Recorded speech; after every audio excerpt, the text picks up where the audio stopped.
नमस्कार। उत्तराखंड की पहाड़ियों पे साधकों के लिए एक निःशुल्क आश्रम या फिर नर्मदा नदी के तट पर जिज्ञासुओं के लिए एक निःशुल्क आश्रम की व्यवस्था की गई है, जहाँ पर सच्चे साधक अपना आत्मिक कल्याण कर सकते हैं या फिर आत्मज्ञान को उपलब्ध हो सकते हैं और एक साधक के नाते अपना पूरा जीवन वो उस निःशुल्क आश्रम में व्यतीत भी कर सकते हैं, जहाँ पर कि निःशुल्क भोजन भी अवेलेबल रहता है।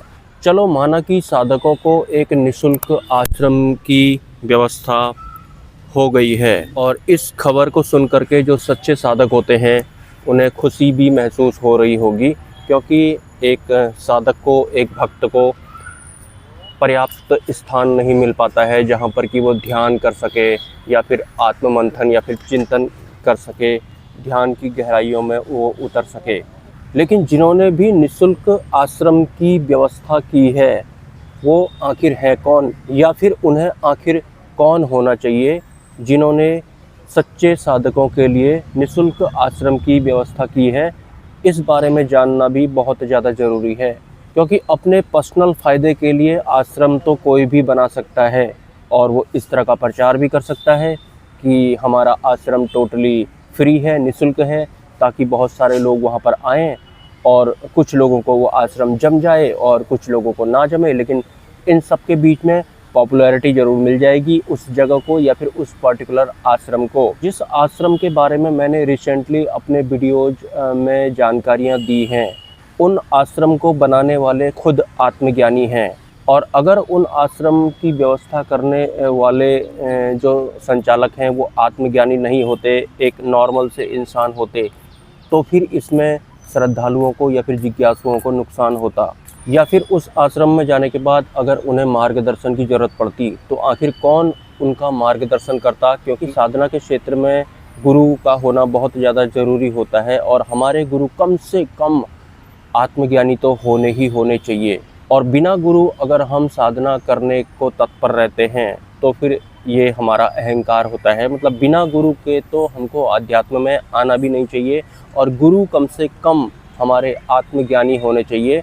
तो जिन आश्रमों के बारे में मैं अपने वीडियोज़ में जानकारियाँ दे रहा हूँ, उनको बनाने वाले जो हैं वो सच्चे साधक रहे थे और बाद में उन्हें आत्मज्ञान की प्राप्ति हुई थी। अपनी साधना यात्रा के दौरान बहुत तरह की दिक्कतों का सामना उन्हें करना पड़ा था, तो उन्होंने संकल्प लिया था कि अगर भगवान मुझ पे प्रसन्न हो गए आने वाले टाइम पे, तो मैं एक ऐसे आश्रम की व्यवस्था ज़रूर करूँगा जिसमें कि सच्चे साधक रह सकें और ध्यान कर सकें, अपना आत्मिक कल्याण कर सकें। तो फ्री आश्रम होने से कुछ नहीं होता है, लेकिन वहाँ पर एक उच्च स्तरीय गुरु का होना भी बहुत ज़रूरी होता है। कम से कम वो आत्मज्ञानी होने चाहिए। और बहुत सारे लोग या फिर बहुत सारे साधक ऐसे होते हैं, उनका माइंड मेकअप ऐसा होता है कि बस उन्हें एक खाली सा स्थान मिल जाए, वीरान सा रहने को मिल जाए वहाँ पर, और खाने पीने की व्यवस्था हो तो हम खुद ही ध्यान कर लेंगे, खुद ही अपना कल्याण कर लेंगे। मुझे ऐसे बहुत सारे लोगों के मैसेज आते हैं जो कि 20 सालों से ध्यान कर रहे हैं या फिर साधना कर रहे हैं, बहुत सारे गुरुओं का ज्ञान भी उन्होंने सुन लिया है और वो अब इस स्तर पर पहुंच चुके हैं कि उन्हें किसी गुरु की ज़रूरत ही नहीं पड़ती है। मतलब उनका अपने आप पर कुछ ऐसा मानना है कि मुझे स्थान मिल जाएगा तो मैं खुद ही अपना कल्याण कर लूँगा गहरे ध्यान में डूब करके, जबकि ये संभव नहीं होता है। बिना गुरु के हम पार नहीं जा सकते हैं। गुरु का होना हर हाल में ज़रूरी होता है, भले ही आप 50 साल से ही क्यों ना ध्यान कर रहे हों या फिर आपने 36 तरह के गुरुओं को क्यों ना सुन लिया हो। मानता हूँ काफ़ी सारे समय से साधना के क्षेत्र में आने की वजह से आपको बहुत सारा ज्ञान हो गया होगा और आज आपको ऐसा लग रहा होगा कि अब मुझे किसी गुरु की ज़रूरत नहीं है।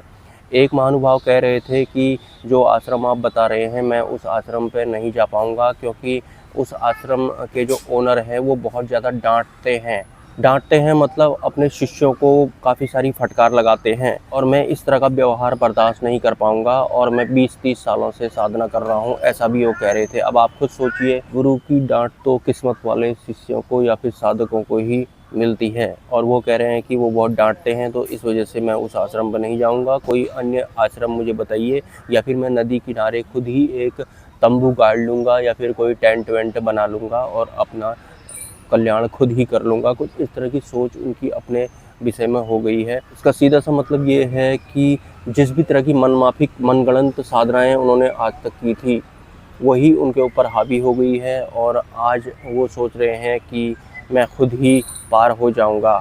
तो निःशुल्क आजीवन रहने की व्यवस्था है अगर किसी आश्रम में और वहाँ के संस्थापक आत्मज्ञानी हैं, तो आपको क्या करना है अब मैं ये भी बता देता हूँ।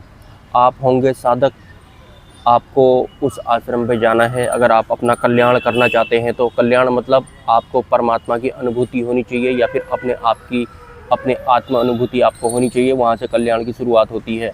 तो इसका सीधा सा मतलब है अपने मन मर्जी आप बिल्कुल भी वहाँ नहीं करेंगे कि मैं ये जानता हूँ मैंने ये मंत्र का जप किया था।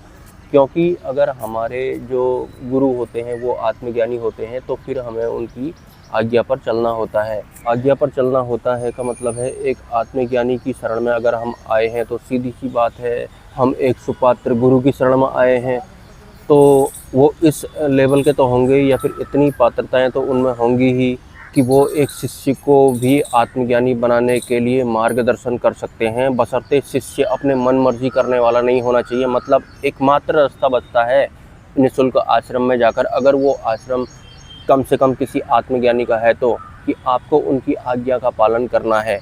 मन मर्जी आपको अपने मन माफिक कुछ भी नहीं करना है और गुरु की आज्ञा का पालन करना ही वास्तव में हमारी साधना होती है। साधना ये नहीं होती है कि आप आश्रम में जाकर के अपने मन माफिक मंत्रों का जप कर रहे हैं, उससे कोई कहीं नहीं पहुंचता है। वो तो सिर्फ हमारे मन को अच्छा लगता है या फिर विश्वास, आपको पता है विश्वास भी बुद्धि माया का एक अभिन्न अंग होता है।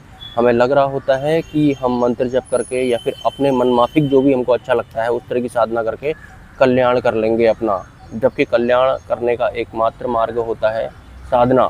और साधना क्या होती है? गुरु की आज्ञा का पालन करना ही साधना कहलाती है।